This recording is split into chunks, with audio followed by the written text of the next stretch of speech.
Bom dia, nós estamos aqui no Espaço Luzes. Hoje vamos ter uma conversa que é muito importante nesse começo do ano, nesse começo letivo, com a nossa parceira, a pedagoga e neuropsicopedagoga Vera Helena Grunfeld. Falei direito, né? Seu sobrenome.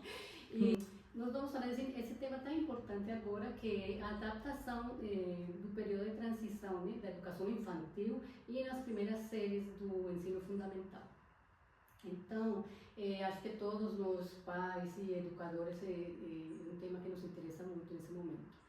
Primeiro que eu queria perguntar, essas perguntas são perguntas que surgem aqui às vezes com os pais que vêm nesse espaço, ou que nós escutamos nas escolas, algumas escolas que temos parceria também. Por que é importante? Por que é tão importante esse momento da adaptação? O momento da adaptação é crucial. Por que crucial? Porque as crianças estão fazendo uma transição do espaço da casa para o espaço escolar. E nesse momento de transição é importante que as ações ocorram com suavidade e com positividade, tanto com relação às crianças, quanto com relação aos adultos responsáveis por elas. E você acha que tem alguns elementos que sejam importantes nessa transição, que façam, vamos dizer, que nós podemos pensar que elementos são fundamentais ou mais importantes para esse período de transição, de adaptação? Para que exista mais acolhimento, mais afetividade, nós podemos pensar em relação aos espaços. Por exemplo, os espaços físicos devem ser seguros e preparados para estimular tanto a curiosidade como as aprendizagens das crianças. Essa organização prévia é fundamental. Entre esses elementos, os mais importantes são o ambiente físico. Nesse momento nós podemos pensar em um local seguro, que seja estimulante para as crianças em relação às aprendizagens e às curiosidades dela. Eles devem ser adequados às idades dos alunos. Outro aspecto importante é a decoração do espaço. Muitas vezes as pessoas confundem decoração da escola como se a escola fosse um buffet, cheio de desenhos, imagens de personagens, e não é bem isso. O que seria muito importante é que a gente utilizasse as próprias produções das crianças nos murais, nos enfeites, escolhessem cores mais neutras e que deixassem o ambiente mais leve e favorável para as crianças. Fora desses aspectos que nós estamos falando do ambiente, você acha que os aspectos emocionais, que obviamente são importantes, esses aspectos emocionais, como podem ser trabalhados pelos pedagogos, trabalhados com os pais, que acho que é muito importante, né? Os pais e as crianças, como fazer isso? É fundamental que os profissionais, os educadores envolvidos nesse processo de adaptação, tenham tido um treinamento, tenham tido um preparo para poder acolher tanto as crianças como os adultos envolvidos.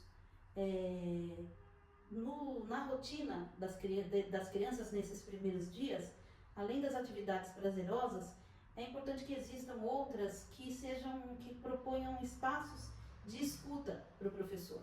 Então, se ele, por exemplo, conta uma história de uma personagem que está vivenciando o primeiro dia de aula e depois vai conversar com as crianças numa roda, provavelmente elas vão expor o que elas estão sentindo, vão poder ser acolhidas de uma forma afetiva, e isso é muito importante. E os pais, que eu acho que às vezes é super importante, eu sinto muito aquela frase que a adaptação é mais para os pais que para as crianças. Então acho que os pais também precisam desse apoio muitas vezes.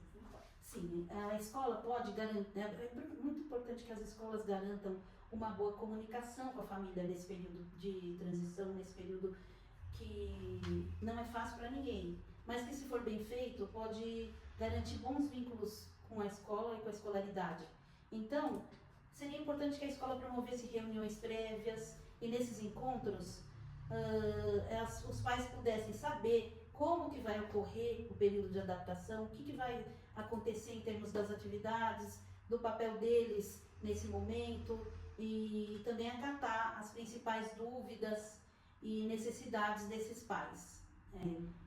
Para as crianças, seria importante que elas tivessem rotinas claras, para que elas se sentissem mais seguras. Quando o professor tem intenção de tornar as coisas mais favoráveis para as crianças, ele precisa saber o que ele tem que fazer para garantir isso?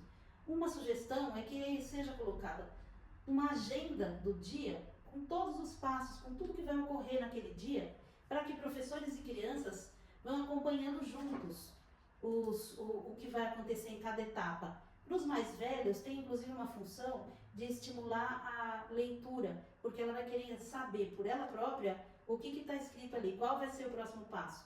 Por exemplo, se a Laurinha viu que tem o lá naquela parte da agenda, ela pode deduzir que é lanche, né? Então ela vai acompanhando junto com a professora e vai poder se sentir mais segura sabendo o que vai acontecer. Quando tiver no terceiro dia, ela já vai poder usar aquela anotação, aquela agenda, como nós adultos mesmos usamos.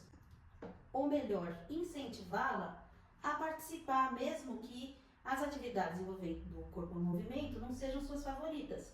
Por outro lado, quando tiver uma atividade em que as crianças têm que desenhar e pintar, muitas vezes as crianças que são muito rápidas nas atividades corporais acabam as suas pinturas, as suas produções em 1 segundo.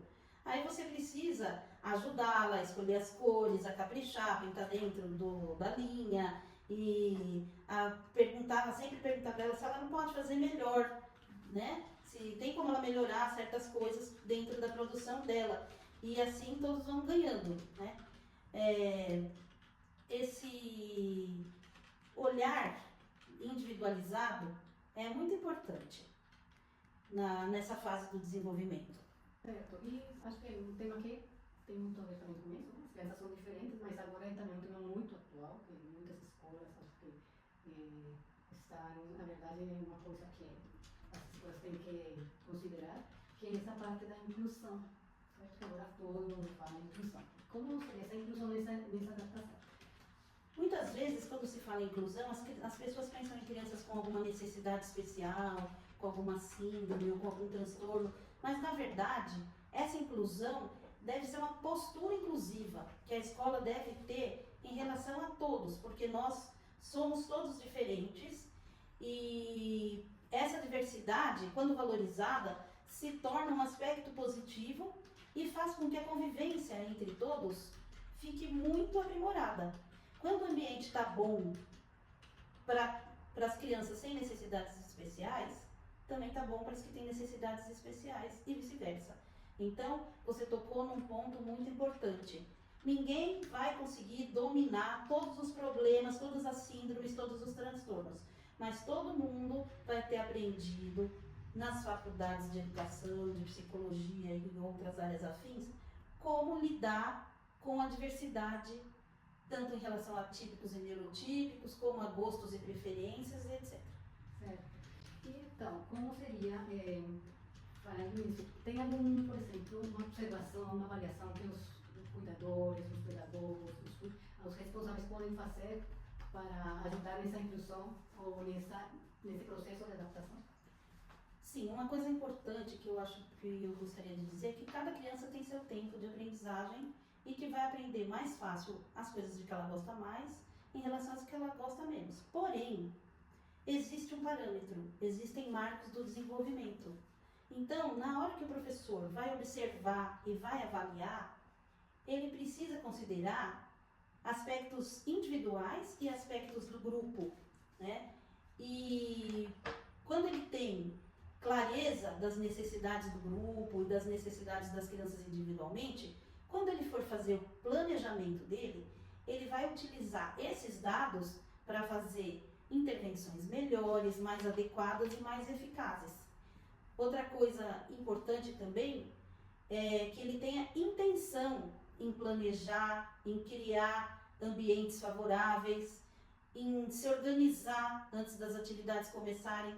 Numa sala de crianças muito pequenas, se você se organizou previamente em relação a espaços, em relação a materiais, em relação às coisas que você considera objetivos principais da sua aula, você tem um ganho muito grande. E você não poderia fazer isso ao mesmo tempo que você está cuidando das crianças. Existe um momento de planejar e de se preparar e outro de pôr em prática, né? Então, procurar ter intenção e fazer os planos de aulas, os planejamentos e as intervenções baseadas nessas observações e avaliações prévias. Certo? E então, finalizando a conversa, qual seria a mensagem para os pais, para os cuidadores, para os pedagogos, a respeito dessa etapa de adaptação? Existe uma coisa que é geral. Todos nós gostamos de ser tratados com respeito, de termos um diálogo ou uma interação carinhosa, afetiva. Eu considero que os reforços positivos de todos os acertos, de todas as pequenas conquistas, tem que ser prioridade. E no período de adaptação, quando você é elogiado, quando você é observado, quando a professora vê você chegando com alguma coisa, uma bijuteria, alguma coisa bonita, uma mochila nova e faz uma observação, ela está construindo vínculos afetivos muito importantes, né? E sempre evitar gritar ou ser não ser desrespeitoso nunca, porque saber falar com as crianças, sabendo que elas são seres pensantes e que são seres sensíveis, que vão compreender o que está sendo dito, vai ser muito mais fácil se o afeto, se o respeito estiver envolvido nas relações. Certo. Então a comunicação é muito importante, certo? A comunicação. Entre os pais, a escola e com as crianças também. A escola tem que ser um ambiente em que os pais possam interagir, tirar dúvidas e ter as necessidades respeitadas sem que haja medo ou algum receio. É bom que se estabeleça uma relação de parceria, mais ou menos como o que ocorre aqui no Espaço Luzes, em que todos os profissionais e todos os atendidos estão sempre em harmonia e se comunicando da melhor forma possível. Eu sei que o projeto do espaço favorece um pouco para que ocorra essa integração, porque as pessoas são vistas e todos os contextos que envolvem essas pessoas são cuidados.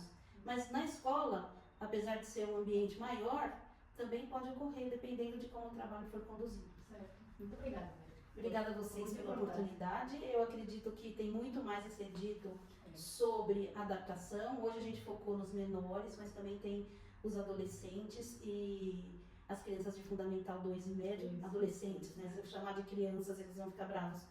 E que também tem que ser olhados. E aí, num outro momento, a gente conversa sobre eles. Certo? Obrigada, Jennifer. Obrigada.